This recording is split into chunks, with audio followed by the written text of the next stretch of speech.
بسم اللہ الرحمن الرحیم۔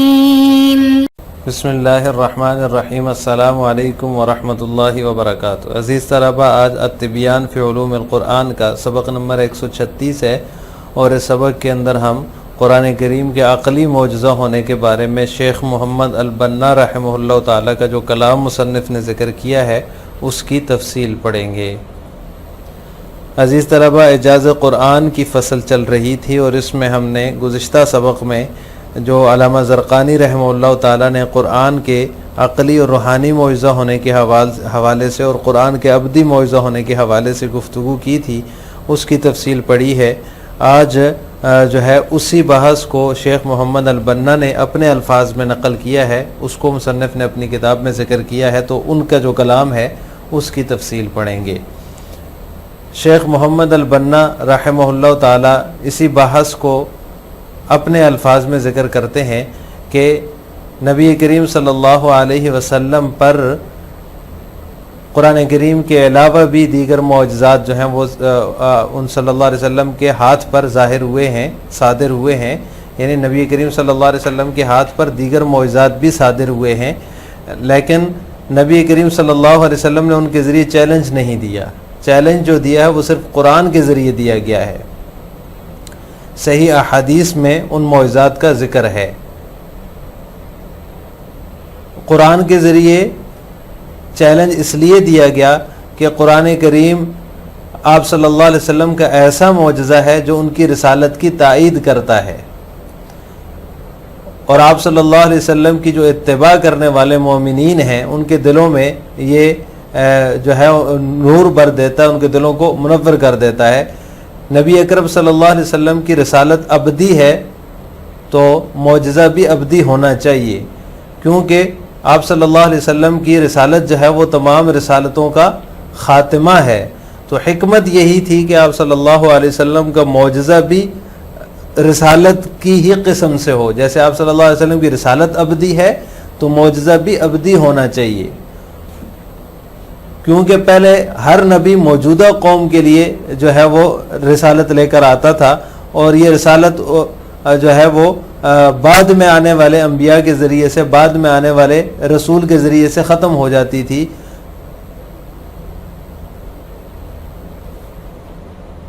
اور جو معجزات وہ نبی یا رسول لے کر آتا تھا تو اس کو اس وقت کے لوگ ہی دیکھ پاتے تھے، موجودہ وقت کی ایک جماعت ہی دیکھ پاتی تھی، تو یہ ممکن نہیں تھا کہ خاتم النبیین صلی اللہ علیہ وسلم کا معجزہ بھی کوئی حصی چیز ہوتی، کوئی حصی چیز ہوتی جس کو موجودہ جماعت ہی دیکھ پاتی، اور جب آپ صلی اللہ علیہ وسلم اس دنیا سے تشریف لے جاتے تو وہ محسوس چیز بھی ختم ہو جاتی، اور آپ صلی اللہ علیہ وسلم کے بعد اسے کوئی نہ دیکھ پاتا، کیونکہ جو اشیاء محسوسہ ہیں یہ رسالت کی جو یہ قسم ہے جو آپ صلی اللہ علیہ وسلم کو عطا فرمائی گئی، اس کے ساتھ موافقت نہیں رکھتی، کیونکہ رسالت آپ کی ابدی ہے، اور حصی چیز اگر آپ صلی اللہ علیہ وسلم کو معجزہ کے طور پہ دی جاتی تو وہ تو ختم ہو جاتی آپ صلی اللہ علیہ وسلم کی رحلت کے ساتھ ہی۔ تو اس لیے جو ہے آپ صلی اللہ علیہ وسلم کو قرآن کریم کا معجزہ دیا گیا جو کہ ابدی معجزہ ہے۔ دوسری بات یہ ہے کہ نبی کریم صلی اللہ علیہ وسلم کا جو یہ معجزہ ہے قرآن کریم، یہ جب نازل ہوا تو انسانوں کو کی جو فکر ہے اس کی تکمیل ہو چکی تھی، جو شعور ہے انسانوں کا بشری شعور اس کی تکمیل ہو چکی تھی، اس کے بعد ہی آپ صلی اللہ علیہ وسلم کو رسالت عطا کی گئی۔ تو قرآن جو ہے یہ تمام انسانوں کے لیے معجزہ ہے، صرف چند لوگوں کے لیے یا ایک خاص وقت کے لیے جو ہے آپ صلی اللہ علیہ وسلم مبعوث نہیں ہوئے، بلکہ قیامت تک کے لیے مبعوث ہوئے ہیں۔ تو قرآن جو ہے یہ تمام انسانوں کے لیے معجزہ ہے، اور نبی کریم صلی اللہ علیہ وسلم جب تشریف لائے دنیا میں، جب رسالت ان کو ملی، جب وہ مبعوث ہوئے تو اس وقت انسانیت کے عقلی شعور کی تکمیل ہو چکی تھی، تو لہٰذا قرآن کے معجزہ ہونے کا ادراک جو ہے وہ عقل کے ذریعے سے ہوا، کیونکہ اس میں کسی قسم کی حس کی ضرورت نہیں ہے۔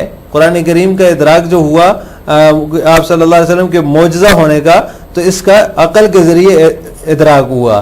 تو یہ وہ ابدی حقائق ہیں جس کی بلندی کا ادراک ہر دور میں انسان کر سکتا ہے. اور یہ قرآن ایسا معجزہ ہے جس کے ذریعے سے تمام انسانوں کو خطاب فرمایا گیا ہے. تو لہٰذا جیسی رسالت ویسا معجزہ بھی ہونا چاہیے.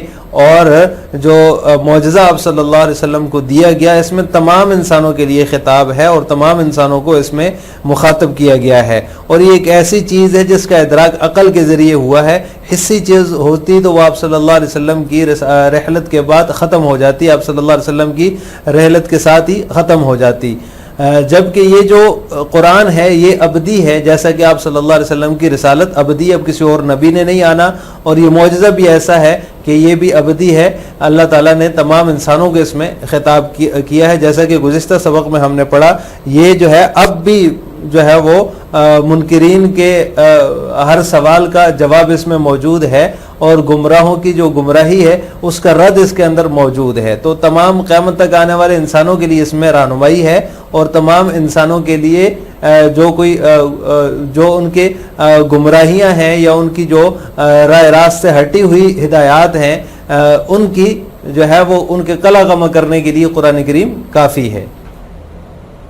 ويقول الشيخ محمد البنا ما نصه وإذا كانت قد جرت خوارق للعادات على يد النبي صلى الله عليه وسلم غير القرآن كما ورد في صحاح السنة فإن النبي صلى الله عليه وسلم لم يتحدى بها بل كان التحدي بالقرآن وحده. ولهذا كان القرآن معجزة الرسول التي تؤيد رسالته وتشرق في قلوب الذين اتبعوه من المؤمنين.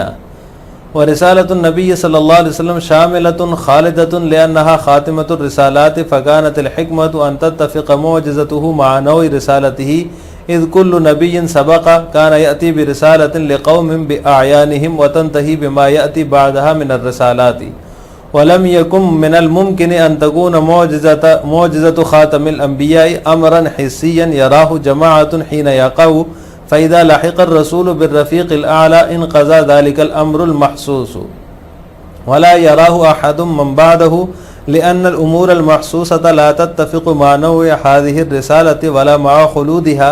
لقد كان القرآن معجزة للناس جميعا ولذلك جاء من نوع آخر غير نوع المعجزات السابقة وقد جاء للدنيا بعد أن اكتملت المدارك البشرية وارتقى الفكر الإنساني لأن رسالة سيدنا محمد صلى الله عليه وسلم وافقت البشرية بعد أن أدركت رشدها وتكامل النمو العقلي في مجموعها فكانت معجزته تدرك بالعقل ولا تحتاج إلى أي نوع من الحس فهي معان خالدة يدرك سموها الإنسان في كل الأجيال وهي معجزة يخاطب بها الناس جميعا.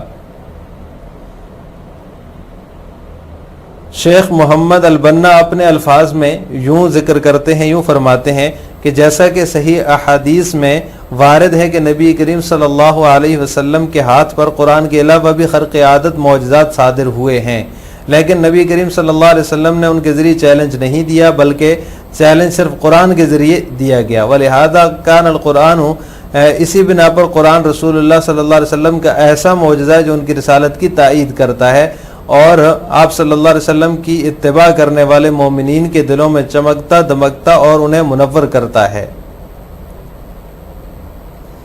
ورسالۃ النبی صلی اللہ علیہ وسلم شاملۃ خالدۃ, اور نبی کریم صلی اللہ علیہ وسلم کی رسالت عام اور ابدی ہے.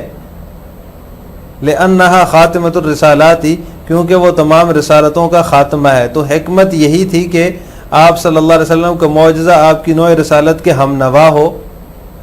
اذ کل نبی سبقا, کیونکہ پہلے ہر نبی موجودہ قوم کے لیے رسالت لے کر آتا.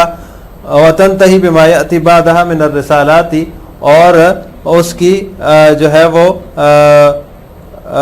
یہ رسالت اپنے بعد آنے والے رسالتوں کے ذریعے, اپنے بعد آنے والی رسالتوں کے ذریعے سے ختم ہو جاتی. وَلَمْ يَكُمْ مِنَ الْمُمْكِنِ أَن تَكُونَ مُعْجِزَةُ خَاتَمِ الْأَنْبِيَاء, اور یہ ممکن نہ تھا کہ خاتم النبیین صلی اللہ علیہ وسلم کا معجزہ امر حسین, ایک امر حسی ہوتا, ایک حسی چیز ہوتی جس کو اس کے وقوع کے وقت ایک جماعت دیکھتی. فَإِذَا لَحِقَ الرَّسُولُ بِالرَّفِيقِ الْأَعْلَى, جب رسول اللہ صلی اللہ علیہ وسلم رفیق اعلیٰ سے جا ملتے تو یہ چیز بھی یہ محسوس چیز بھی ختم ہو جاتی. ولا یراہ احد من بعدہ، اور آپ صلی اللہ علیہ وسلم کے بعد اسے کوئی نہ دیکھ پاتا، اس لیے کہ اشیاء محسوسہ رسالت کی اس نوع اور اس کی ابدیت کے موافق نہیں تھیں. لقد كان القرآن معجزة للناس جميعا، قرآن کریم تمام انسانوں کے لیے معجزہ تھا.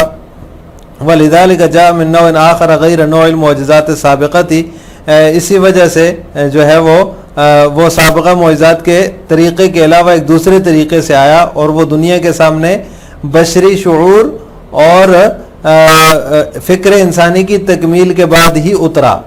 لأن رسالت سیدنا محمد صلی اللہ علیہ وسلم، کیونکہ سیدنا محمد صلی اللہ علیہ وسلم کی رسالت انسانیت کی رفیق اس وقت بنی جب اس نے اپنے شعور کو پایا،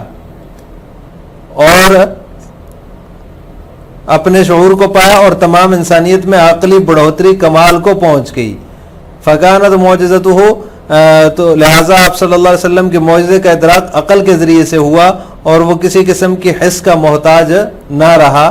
فہی معان خالدۃ، یہ وہ ابدی حقائق ہیں جس کی بلندی کا ادراک ہر دور میں انسان کر سکتا ہے. اور یہ جو ہے قرآن ایک ایسا معجزہ ہے جس کے ذریعے سے تمام انسانوں کو خطاب فرمایا گیا ہے.